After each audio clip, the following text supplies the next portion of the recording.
Locals have called Lake Simcoe beautiful from time immemorial, when the Huron called it Uantaronk, meaning beautiful waters. It is known for lovely freshwater swimming, incredible cold and warm water fishing, beaches, and for its natural beauty. But the watershed is also an example of a lake in modern times, impacted by human activities. It is the most heavily studied lake in Ontario. It has its own environmental legislation, is mentioned in almost all area election campaigns, and yet its future is uncertain.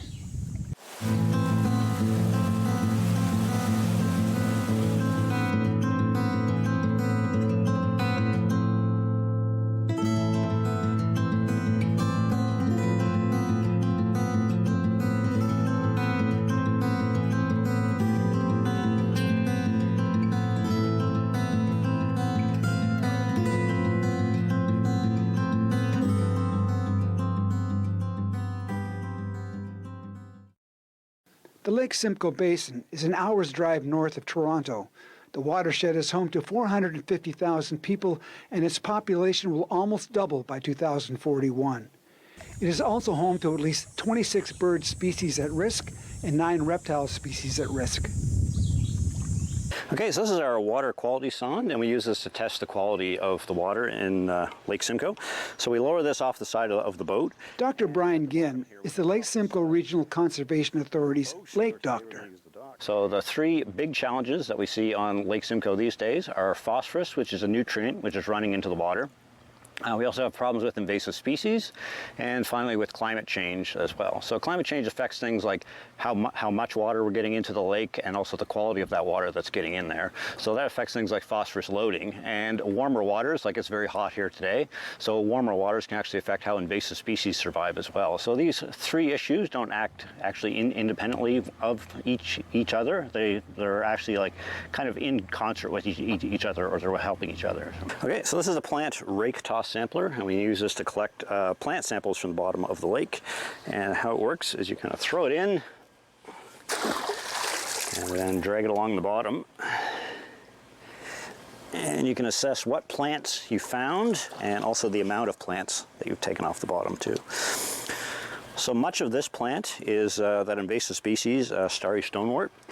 And we first found this in the lake in 2009, and since then it's gone from probably 1 site, and now it's probably about 2/3 of the entire amount of plants in all of Lake Simcoe is this one species that invaded probably through the Trans-Severn Waterway from the Great Lakes into Lake Simcoe. Regarding climate change, Ginn says that although it is a global issue, we can also act at the local level as well. A simple action done by 100 people or 100,000 people or even 1 million people suddenly becomes a big change which we're making in the watershed. So things like recycling, cleaning up your property, planting with native plants, using less phosphorus and fertilizers and so on, that's all going to have an impact on Lake Simcoe, and it's also going to affect with climate change at the global level as well. No one is more impacted by the state and health of Lake Simcoe than the Chippewas of Georgina Island First Nation. Georgina Island resident Kerry-Ann says simple travel to the mainland in winter has become an issue, which she attributes to climate change and development around Lake Simcoe. Once vehicles started coming over here on a regular basis, would drive in December right up until the end of March, sometimes into April. And now we're lucky if we get ice and can start to drive by the end of January, and then we're off the ice around the same time as the fish huts get pulled off, which is the middle of March. So a very short season for us to have our freedom and be able to come and go.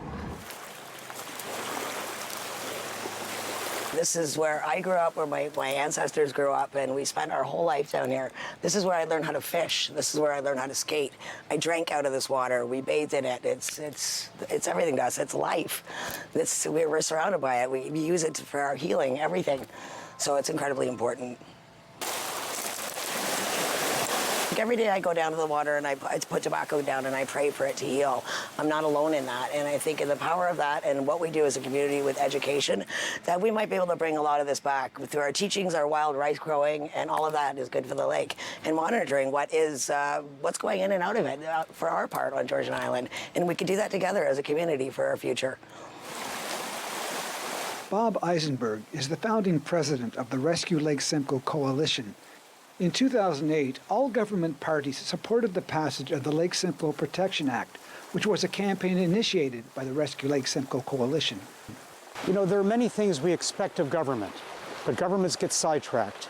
And without citizen participation, their attention is not directed to some critical areas like the destruction of Lake Simcoe, like paving over wetlands, and paving over forest lots.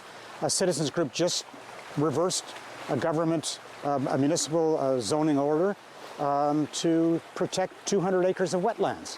Ghost alive. Oh yeah, there it is. Claire Malcolmson is the executive director for the Rescue Lake Simcoe Coalition. She says that because of the pressure applied by citizens groups concerned about Lake Simcoe, they were not only able to get passage of the Lake Simcoe Protection Act, but were also able to get the Lake Simcoe Protection Plan instituted in 2009. Together, those pieces of legislation represent the best protection that any watershed has in Ontario. And I just want people to remember that we only have the best watershed-based legislation in Ontario because citizen groups demanded it. Annabelle Slate is one of those citizens who decided to step up when it came to the health and policy concerns of Lake Simcoe. She is the co-founder of an organization called Ladies of the Lake. In 2006, the ladies came up with a novel idea to create some awareness and dollars to aid in the rescue of Lake Simcoe. We'd just seen the film about Helen Mirren and various people doing, raising thousands, hundreds, millions of dollars for a hospital by doing a calendar where they posed in the buff. And we went, no, we couldn't do that. Oh, but maybe we could. It would really bring attention to the lake. And so we did. The photographs are just absolutely beautiful, very tasteful, cheeky but not cheesy, we'd like to say. And the calendar just took off. People were saying, this is so wonderful that you're doing this.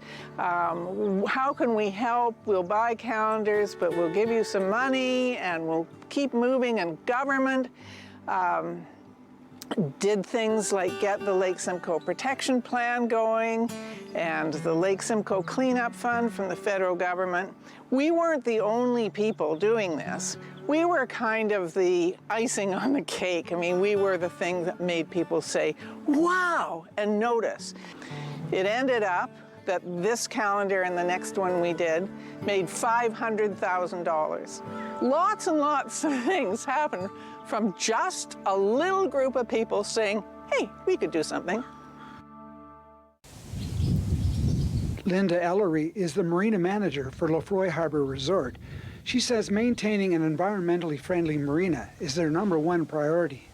Everything we do here at Lefroy, we take into consideration, whether it's adding on new additions, policies, procedures, everything does have an impact on the environment around us.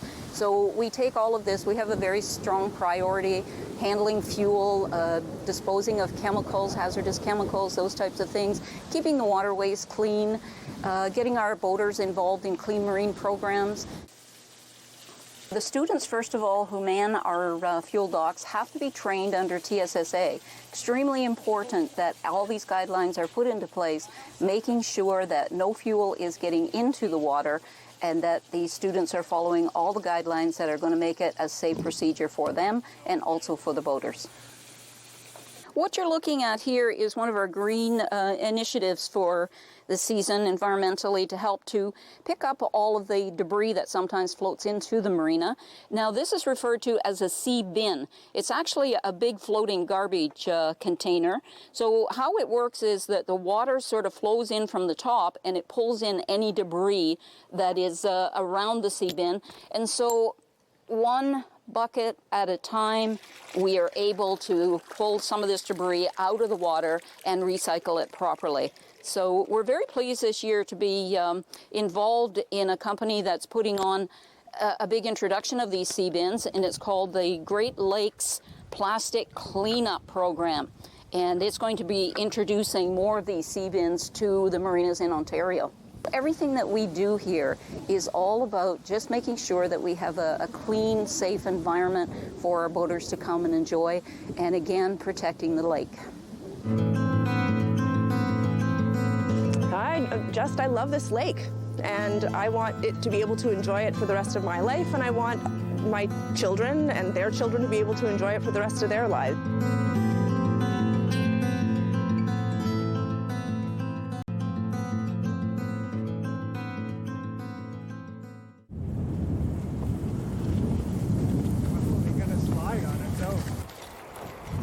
We're doing the final leg of our Lake Simcoe circumnavigation, raising funds for the Rescue Lake Simcoe Coalition.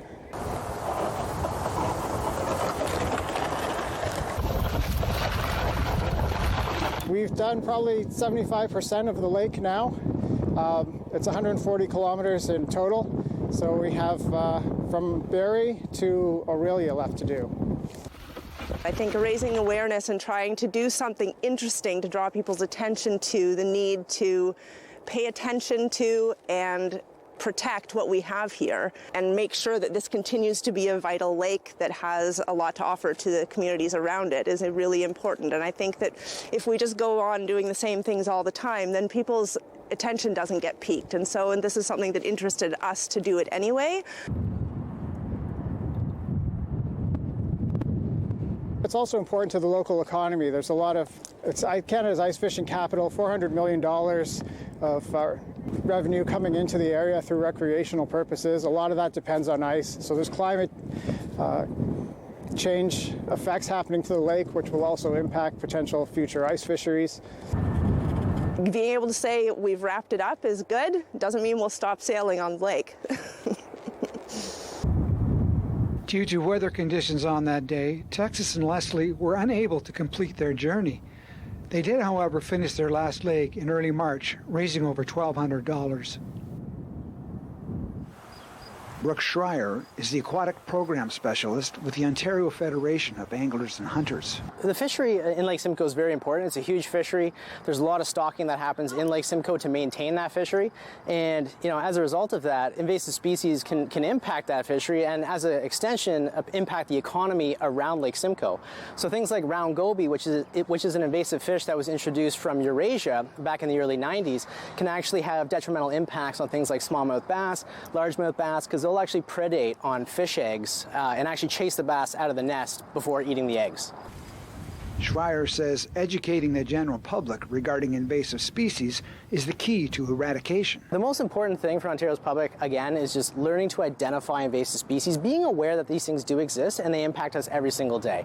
In Ontario today, there are 445 terrestrial invasive species, so that's plants, pathogens, insects, and then in the water, in the Great Lakes, there are about 185 non-Indigenous aquatic species, of which about 30 to 40 of those are invasive.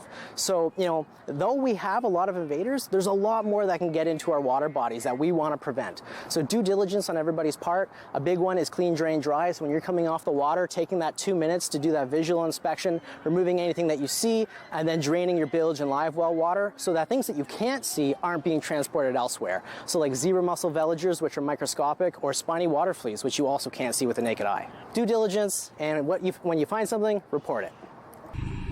Yeah, see how thick it gets now, the silt?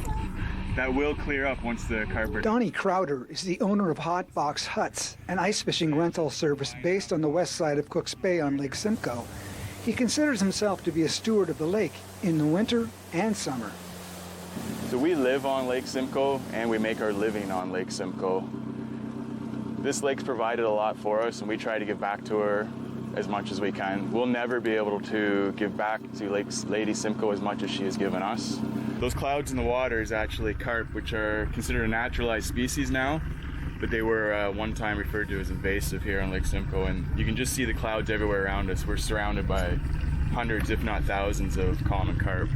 We have people that come up that are really serious about the lake and the health of the lake and their catch limits and following all the laws set out for the fishing regulations. And then we have a bunch of new people, and we feel a responsibility to help educate the new people towards the fishing regulations here in Ontario, and in particular on Lake Simcoe. The Rescue Lake Simcoe Coalition mapped how well protected our natural features are, like forests and wetlands.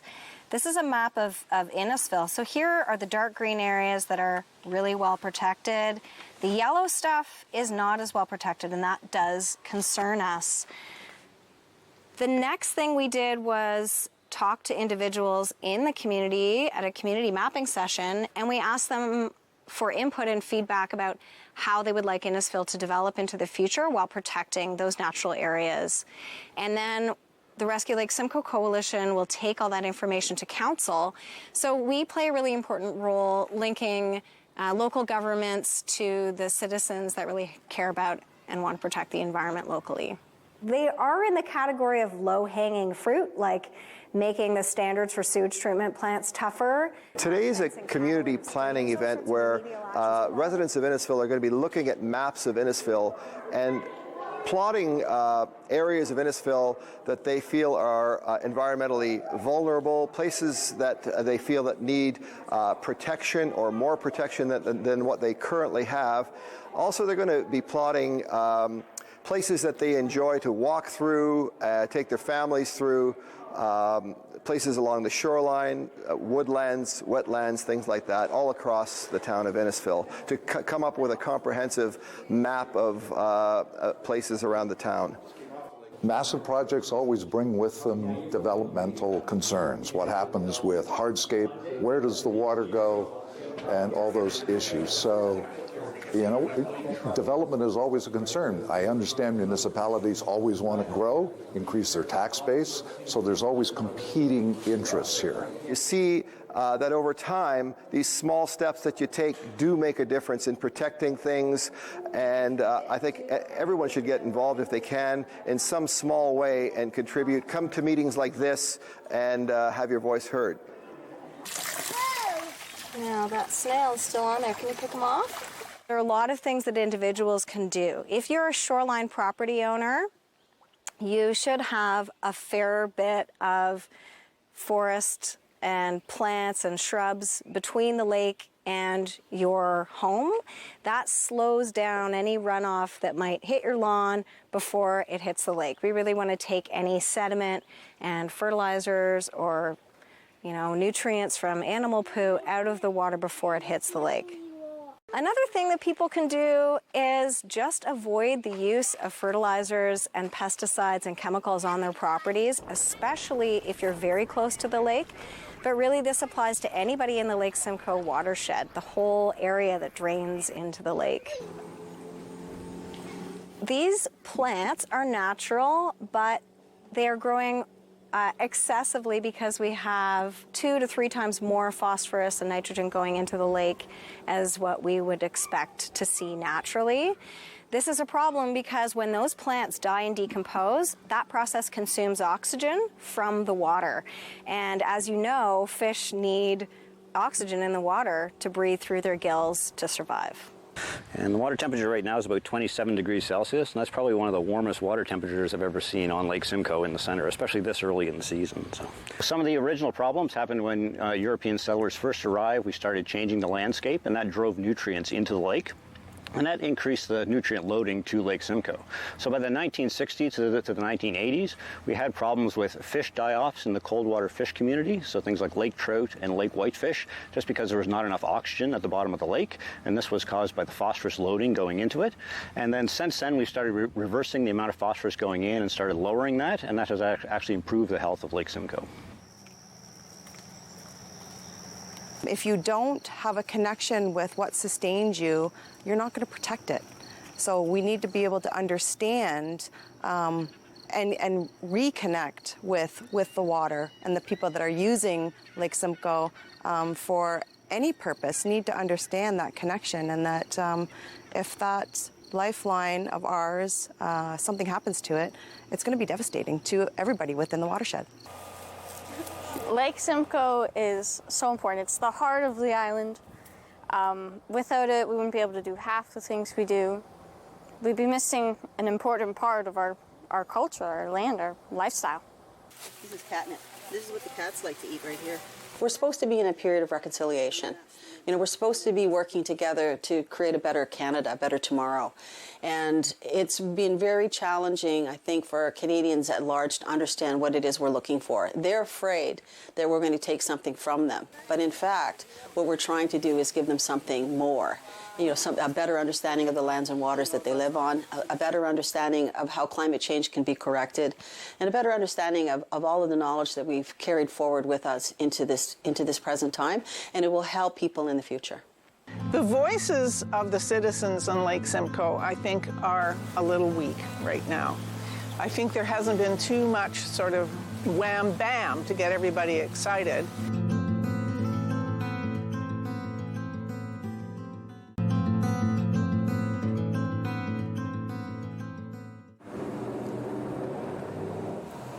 Lake Simcoe is the reason for Barrie's existence. It was a historical shortcut up to Lake Huron from Toronto. The waterways were the way to get around Canada for the Indigenous people and then for early settlers.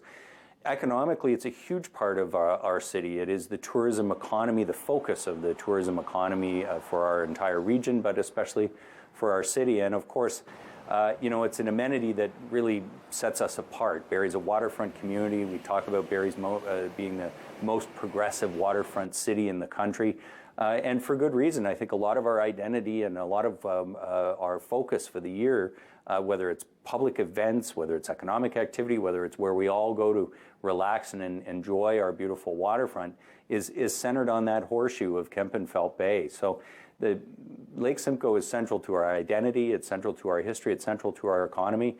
It's really a huge part of who we are.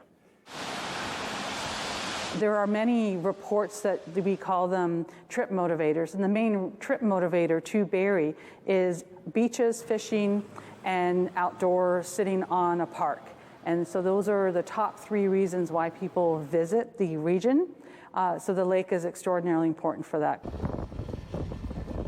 In the winter, it's also a huge reliance on the lake for snowmobiling and ice fishing. There was a report out many years ago, and they estimated 30,000 people were ice fishing on Lake Simcoe in one given day. Well, certainly Lake Simcoe is the reason that many people actually move to Georgina for recreation purposes. Many businesses rely on the people that are attracted to the lake. So whether it's ice fishing, whether it's boating, whether it's swimming, or whether it's just watching the sunset and the sunrise, it's our jewel here in Georgina. The calendar that we did was published in 2006. So we are a long way away from there. And can we say that the lake is any better? I don't think so, really. We all knew that this was an idea that needed to be sustained. I mean, there wasn't going to be, hey, go and fix a lake and it'll be all over. We knew that this was a very long and tedious process. The voices of the citizens on Lake Simcoe, I think, are a little weak right now. I think there hasn't been too much sort of wham-bam to get everybody excited. And we need to try and get people excited again because they have to let politicians know they care. They have to take action the way they can because that lake, if we continue to hurt it, is going to continue to go downhill, even if there's a big plan about its rescue. When I grew up in Lake Simcoe, and that's only 60, 70 years ago, Lake Simcoe was clean. We could wash in Lake Simcoe. We could drink the water. The bottom was all stone and sand. Now it's a growing medium of mud, muck that attracts Eurasian milfoil weeds, zebra mussels, and they filter out the phosphorus before it gets to the lake, but not before they've ruined the lake for us who want to boat and fish and swim. And we can fix that. Come on back here. What do you love about Lake Simcoe, Ben? How the lake makes the trees around the cottages look better. I like exploring the forests and swimming. I love this lake, and I want it to be able to enjoy it for the rest of my life, and I want my children and their children to be able to enjoy it for the rest of their lives, and taking care of it is important, just as taking care of all of our lakes and nature is important.